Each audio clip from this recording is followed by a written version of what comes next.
Monsieur Aboubakar Diakité, Ditumba, venez s'il vous plaît.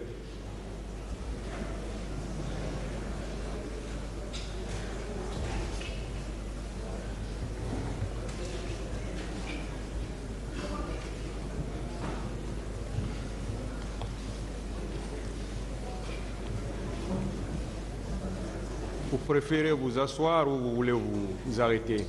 Les deux options sont bonnes. Faites ce que vous voulez alors. Merci. Monsieur Diakité, les faits pour lesquels vous comparaissez devant ce tribunal vous avez déjà été notifiés. Oui.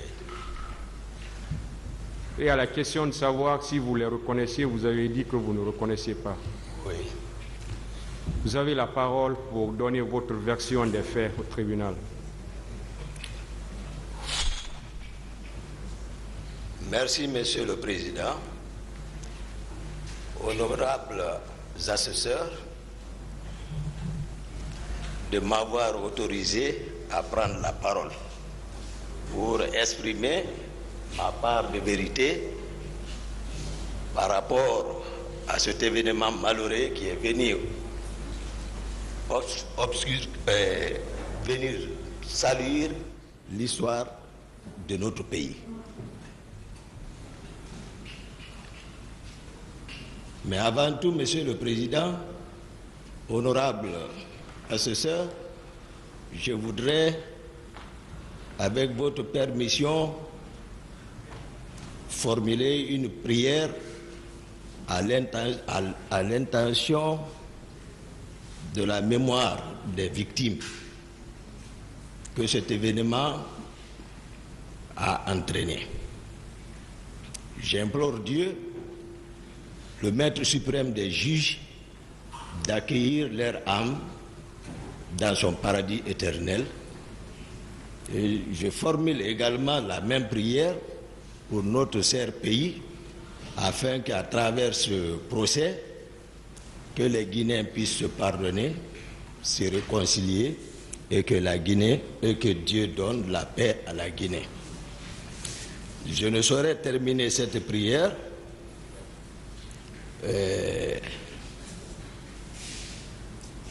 sans penser également à votre honneur, honorable assesseur, qui m'ont permis de m'exprimer par rapport à ça, et également au jeune ministre de la Justice, garde des Sceaux, qui a tenu la promesse devant le peuple de Guinée et qui a tenu parole par la tenue de ce procès et par ricochet au président de la République, c'est-à-dire le président de la transition, qui en a fait une priorité sectorielle de sa politique, la tenue de ce procès.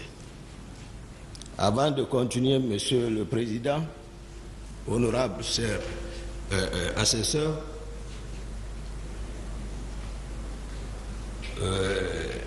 votre passage lors de la notification auprès de nous à la maison centrale, je vous avais tenu une promesse sincère que si le procès aurait lieu, que ce jour je n'allais jamais vous faire souffrir. Et Dieu a fait que nous sommes présents dans ce cadre. Ce jour également, et cette promesse que je vous ai faite ne souffrira aucune ambiguïté pour le rayonnement de la vérité. Ce jour, j'ai voulu également évoquer mon état de santé. Vous m'avez également promis que tout allait être discuté ici, mais déjà je vous promets que cela n'entravera en aucun cas pour la poursuite des débats. Simplement, je le parle pour rassurer les avocats de la partie civile, parce qu'ils étaient inquiets. Ils ont évoqué ici beaucoup de raisons par rapport à mon état de santé. Simplement les rassurer et vous en parler afin que vous l'appréciez au moment opportun, voir comment je pourrais bénéficier d'un traitement adéquat. Mais je voulais leur dire que c'est une réalité de ce que je souffre. À l'époque, j'ai attiré l'attention du département et les autorités d'alors ont instruit le médecin-chef de l'hôpital Ignace Dine, Dr Awada, et qui, à son tour, a envoyé des chirurgiens pour venir m'évaluer. Ils sont venus dans ce cadre. Et à la suite de leur examen, ils ont conclu, voilà, de ce qu'ils ont constaté, ils ont recommandé à une intervention chirurgicale. Donc je suis resté dans ce cadre. Maintenant, à chaque fois, je demandais, j'introduisais une requête à référer à la première instance de Dixine. Bon, il était question tout dernièrement à ce que le dossier soit actualisé. Et par rapport à ça, le médecin-chef, cette fois-ci, de la maison centrale, s'est intéressé, il a actualisé le dossier et il a même fait le choix transmis.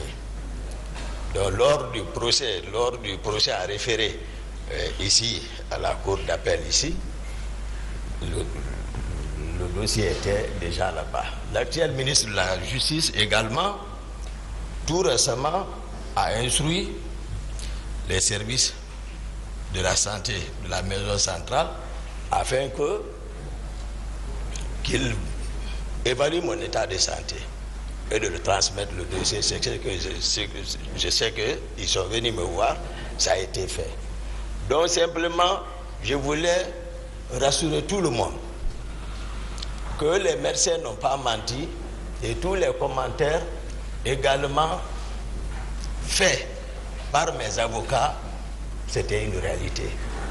C'est-à-dire la maladie dont je souffre, on n'a pas besoin d'être médecin pour le constater. Il suffit seulement de voir à l'œil nu, à vue d'œil, et puis on s'en rend compte vraiment que ça, c'est une pathologie. Mais voilà, Dieu le Tout-Puissant veille. Parce qu'il nous dit,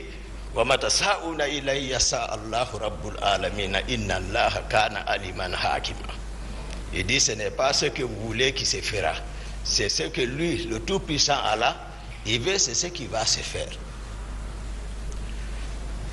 Monsieur le Président, honorable assesseur, j'ai suivi avec intérêt particulier et attention particulière l'ouverture des débats à date. Les débats étaient de haut niveau entre les différentes parties composantes de votre cours, dans le respect, avec des émotions parfois, mais tout caractérisé par votre sérénité, votre sagesse.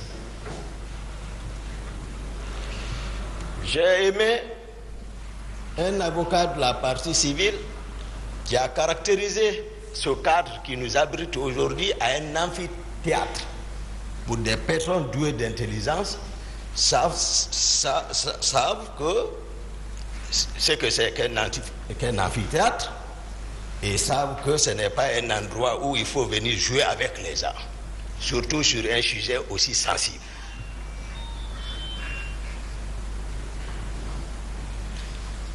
Donc, j'ai également observé des éminents avocats, ici, les grands babas, Maître Sampil est passé, faire des observations qui m'ont profondément touché, ici, voilà, par rapport à l'une de leurs inquiétudes ici, et je pense que par votre sagesse, vous avez tout observé et vous avez pris note et les choses se sont bien résolues et puis le procès continue.